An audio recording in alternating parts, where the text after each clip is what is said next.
1975 সালে দেশে জরুরি অবস্থা জারির দিনটিকে কালো দিবস হিসেবে সারা দেশে পালন করল ভারতীয় জনতা পার্টি। মঙ্গলবার রাজ্যেও কালো দিবস পালন করে ভারতীয় জনতা পার্টি। প্রতিটি জেলায় হয় কর্মসূচি।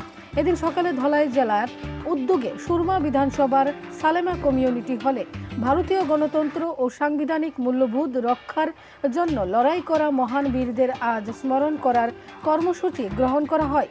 একই সাথে 1975 সালে এই দিনে কংগ্রেস সরকারের ডাকা জরুরি অবস্থার অন্ধকার দিনে আমাদের দেশের গণতান্ত্রিক প্রতিষ্ঠানগুলোর পরিকল্পিত ও পদ্ধতিগত ধ্বংসের দিনটিকে কালো দিবস হিসেবে পালন করা হয়।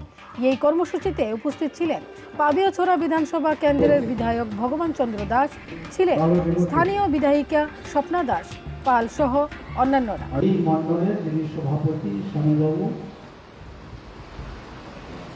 মঞ্চের সামনে আমাদের অনেক নেতৃত্ব এখানে বসে আছেন। মঙ্গল পান্ডে, তারপর লাগাতার সেই আন্দোলন, লম্বা সময় সেই আন্দোলন চলল ব্রিটিশের বিরুদ্ধে। অনেকের মৃত্যু হয়েছে,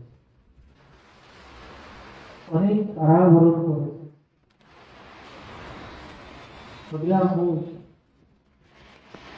ফাঁসিতে ঝুলানো হয়েছে। নেতাজি সুভাষচন্দ্র বোস দেশান্তর হয়েছে।